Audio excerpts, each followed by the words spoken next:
So I'm just going to start placing my jewels kind of randomly. The pack that I got has like squares and teardrops and ovals and circles and all kinds of different shapes. So you can be as random about this as you want.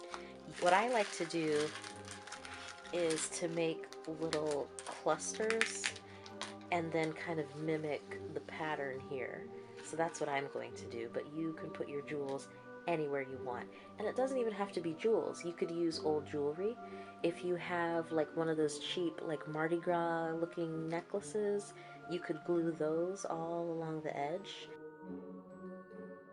If you have, I don't know, anything that's just lying around your craft area, if you're a crafter and you have leftover stuff,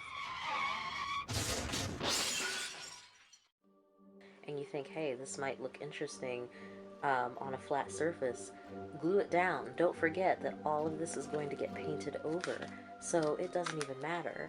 I'm going to stop talking and start gluing. Now, make sure you get a lot of glue. It doesn't even matter if it squishes over the edge. Make sure that you push your jewels down and really, really hold it, because you're gluing through your mesh and to the paper, and you don't want this to pop right off later on. So get as much glue on there as possible, hold it down until you think it's all the way dry, and then move on to the next one.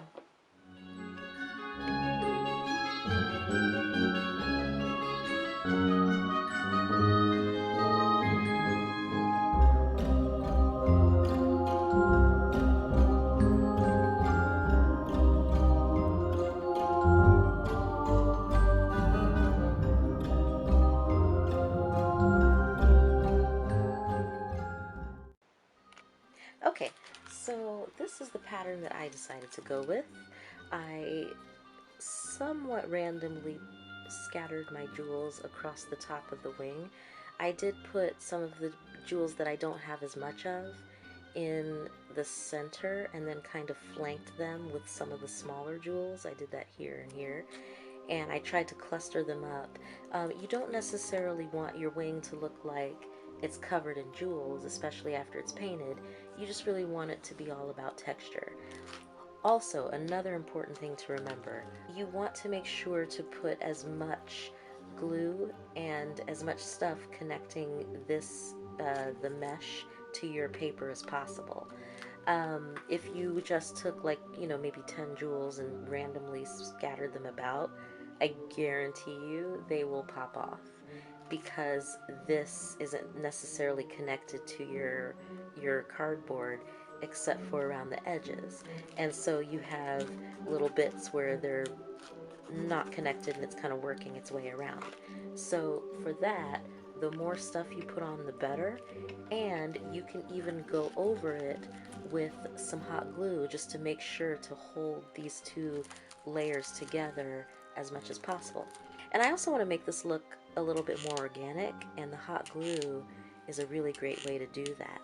I'm going to make a series of kind of squiggly, viney patterns, and I'm sort of following the line of where my jewels go, and I'm even squishing a little bit of glue up onto the jewels. You can always go up over the bottom of your jewel just a little bit and then work a bead or work a line of hot glue down to your next one and kind of go over the edge just a bit.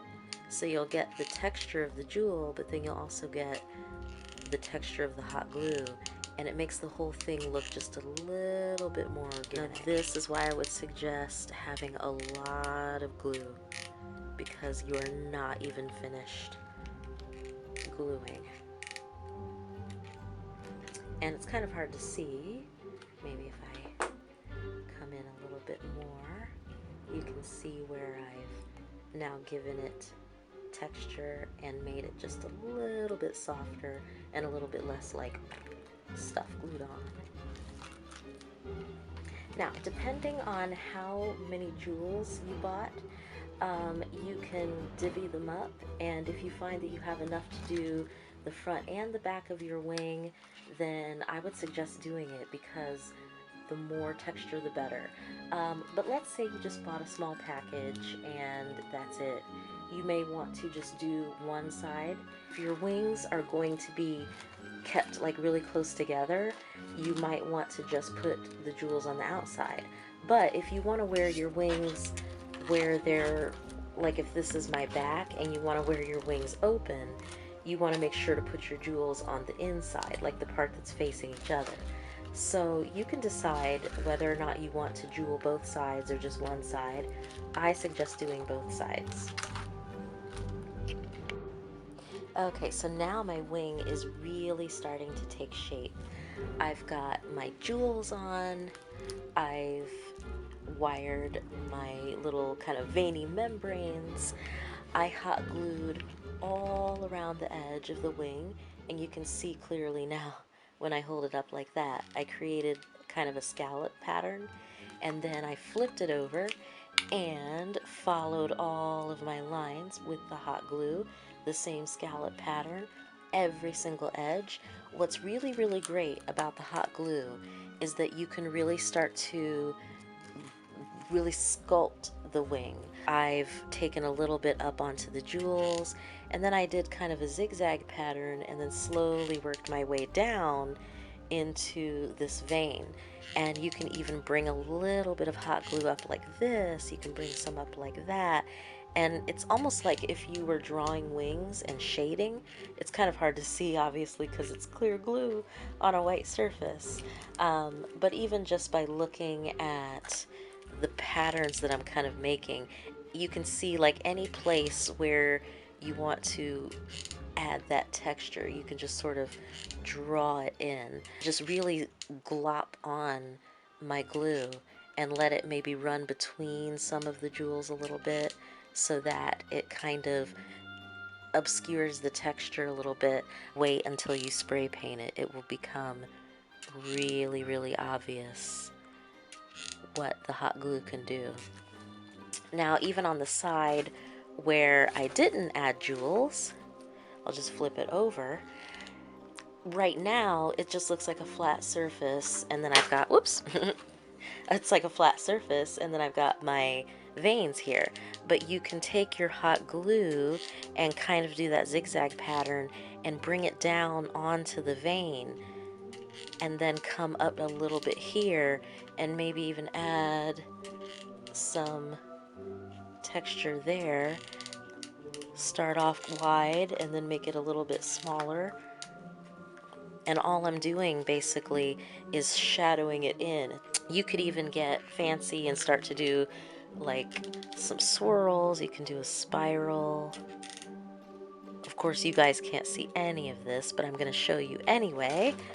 I have to reload. You can just zigzag all over it if you don't feel like being really, really meticulous about it. So this pattern here, you can do that on the top. Just anything to really make this wing feel more organic. And also it helps to hold that mesh on. That's gonna look super cool after it's painted.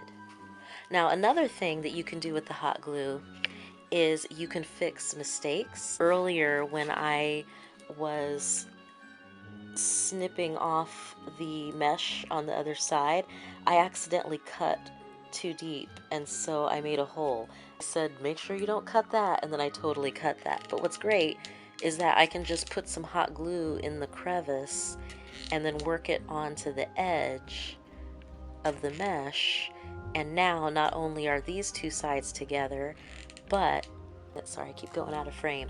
Once I paint it, it's just going to look like more texture along the rim. So you can fix all kinds of things with your hot glue. I've decided that maybe I want my wings to be just a little bit tattered. Most butterfly wings that you see are not perfect. They might have a little hole or a tear. So I'm actually going to draw out a tear. I'm going to make it not a perfect circle because it wouldn't necessarily be a perfect circle in nature.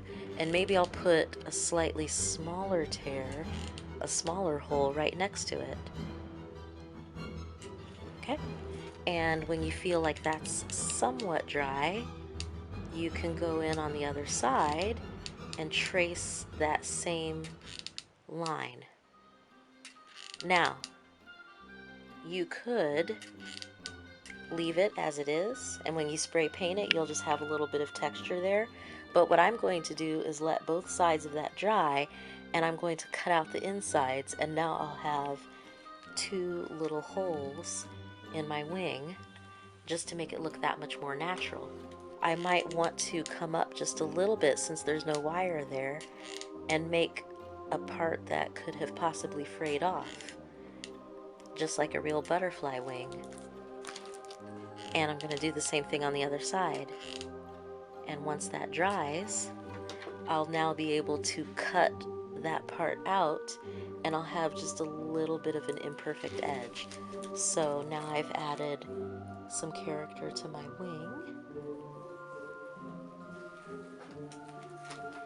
And I'm going to go ahead and cut this out for you now that this part is dry.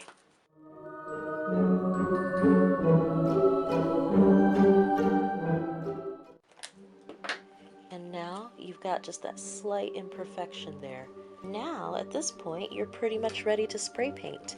There's more than one way that you can attach these, and depending on what your costume's going to be, fairy or an angel or a winged demon, ooh, one way or the other will work better for you. So check out that next video where I'll show you how to attach them.